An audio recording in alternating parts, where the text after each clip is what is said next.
నమస్తే, welcome to BBR TV official. మిత్రులారా, నేను మీ బీబీఆర్ రావుని. కాళ్లకు దండం పెట్టే సంస్కృతిని వదిలేయాలని టీడీపీ నేతలు కార్యకర్తలకు ఏపీ సీఎం చంద్రబాబు నాయుడు సూచించారు.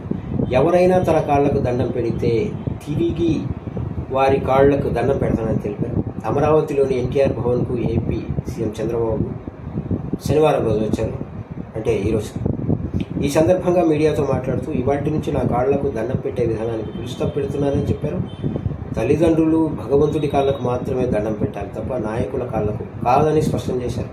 నాయకుల కాళ్లకు దండం పెట్టి ఎవరూ తమ గౌరవాన్ని తగ్గించుకోవద్దని హితవు పలికారు. మీడియాతో చిట్చాట్ అనంతరం కార్యకర్తలు ప్రజల నుంచి ఆయన వినతులు స్వీకరించారు. ఇకపోతే మంచి చేసే వాళ్లకు ఇక స్పీడ్ బ్రేకర్లు ఉండవు అన్నారు ఆయన. అంతకుముందు గుంటూరు జిల్లాకు కొలనుకొండలోని హరేకృష్ణ గోకుల క్షేత్రంలో నిర్వహించిన అనంతశేష స్థాపన కార్యక్రమంలో ఆయన పాల్గొన్నారు. ఈ సందర్భంగా చంద్రబాబు నాయుడు మాట్లాడుతూ మంచి చేసే వారందరికీ ఆంధ్రప్రదేశ్ చిరునామాగా ఉంటుందని తెలిపారు. మంచి చేసేవారంతా ముందుకు రావాలని అన్నారు.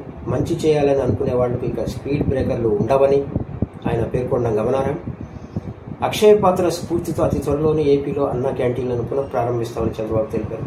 హరే కృష్ణ సంస్థ దైవ సేవతో పాటు మానవ సేవను కూడా సమానంగా చేస్తుందని కొనియాడారు.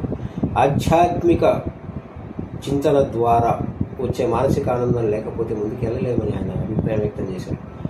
వెంకటేశ్వర స్వామి దయతోనే ప్రాణాలతో బయటపడ్డా అని ఆయన అన్నారు.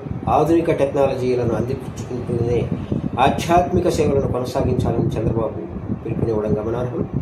వెంకటేశ్వర స్వామి దయతోనే బాంబు పేలుళ్ల నుంచి బయటపడ్డానని ఆయన తెలిపారు.